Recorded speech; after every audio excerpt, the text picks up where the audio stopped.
Femi Adesina, special advisor to the President on Media and Publicity on Friday, gave details of how former presidents elected under the platform of the People's Democratic Party (PDP) deceived Nigerians with the second Niger Bridge project. In his weekly article titled "My Mercedes is Bigger Than Yours," Adesina said former President Olusegun Obasanjo, who ruled Nigeria from 1999 to 2007, Umaru Musa Yar'Adua, who was president from 2007 to 2010, and his successor, Goodluck Jonathan, only used the second Niger Bridge project as a campaign promise during the 16-year reign of the PDP. He said, "We can never say too much about the second Niger Bridge. The existing one was built in 1965 and had become totally inadequate to serve as the artery between the southern and other parts of the country. When it is festive season like Christmas, come and see how people suffer on the bridge, spending hours on end, sometimes days." The bridge became an object of fake political promises, particularly in the 16 years of the People's Democratic Party (PDP). It was like a pie in the sky, which they kept building with their mouth. Whenever elections approached, they would go to the site with hoes, cutlasses, and wheelbarrows, pretending to dig the ground, or to win votes. Whenever the polls were completed and they had swindled the people of their votes, they disappeared till the next election. According to Adesina, despite huge revenue from crude oil and spending billions of naira, the project was at non-existent level until President Muhammadu Buhari came in 2015. He added that the bridge is now at 48% completion stage and will be fully completed in the first quarter of 2020. And they claim to have spent billions upon billions of naira on the project, yet it remained at the blueprint level. Olusegun Obasanjo launched it with much fanfare.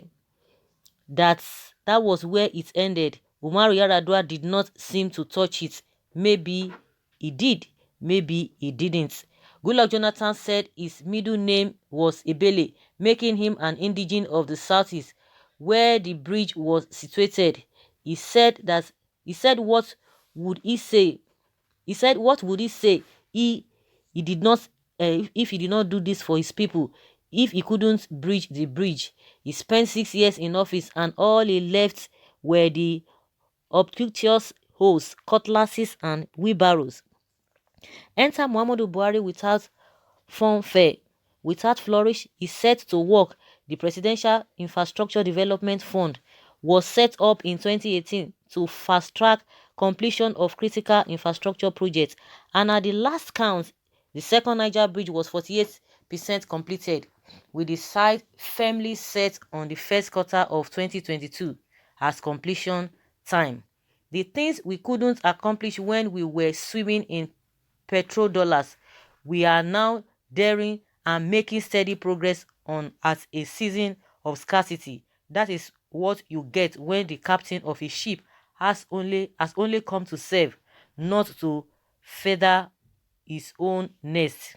Okay, so guys, I don't know whether you agree with what Adesina has said, that the job, I was even thinking he was going to say the job is like 80% completed, but he said 48%. Okay, if that is what he's saying, he said they have done, that Buhari has done this, has done that, kudos to them for doing that.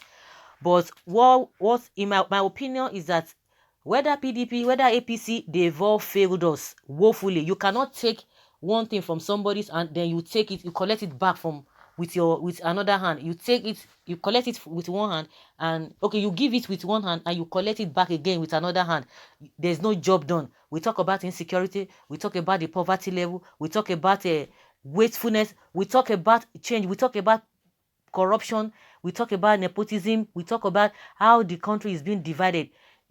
You know how divided the country is. Even at this stage, you can imagine things have even gone worse. It was bad.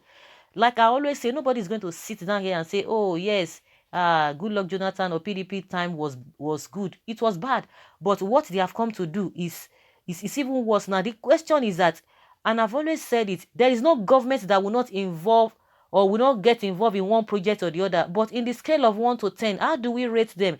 All this window dressing work they are doing. See what we are talking about in the area of security. See what is happening. See all the things they are doing. Even Goodluck Jonathan, even Obasanjo, we still tell you that he did this, or they've done this, they've done that. But at the end of the day, where is Nigeria today? They will always come to justify themselves in all ramifications, whether Obasanjo, whether Goodluck, whether Yaradua, whether Buhari, they've all failed us. Buhari has complicated issues. You know, these people, they are eating on the table, they will always observe table manner. When you are eating, you don't talk.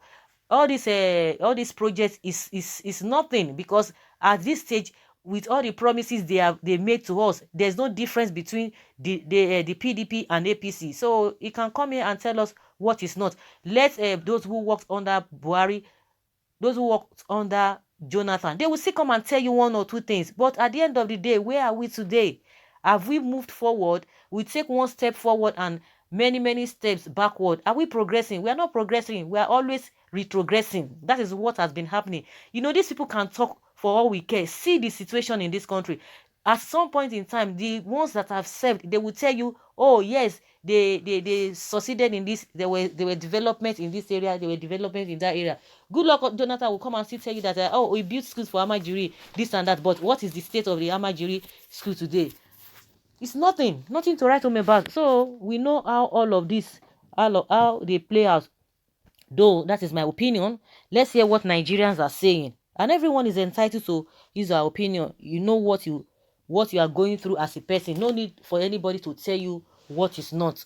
Well, Femi Adesina, Omoale Yoruba, Jati Jati, Nie, what has come over your mouth? Okay. Yes, so you are very right. So because he has succeeded in killing, does OBJ, Yaradua, and Jonathan what they could not do, or what they could not keep during their tenure? Yes, Buhari did what those three leaders couldn't do by creating hatred among Nigerians. Exactly. There is division. You are traveling to Kaduna by train. You need Nigeria army or police escorts. This is okay. They are still abusing him. Okay, yes, so he has done very well by destroying Nigeria with Fulani herdsmen. Of course, I didn't even mention that. You know, these people here, they think they are wise. So building a bridge across cities with taxpayers' money is now a historic achievement. Thanks anyway, but building industry also will please the masses more. Possible that this man doesn't know what is called achievement. You know, those are the things they call achievements. See, what is the economy today? Oh, ease of doing business. I know that they're going to hinge on COVID-19. Oh, it is COVID-19 that has not made them to do a lot of things. Even before now, we have been going into recession, in and out of recession. So guys, let's hear your opinion. Femi Adesina has said Yaradua, Obasanjo, Goodluck Jonathan, they couldn't do what Buhari has done. Buhari has done what they couldn't do, whichever way. So leave your comments below and let us have your take. Thank you.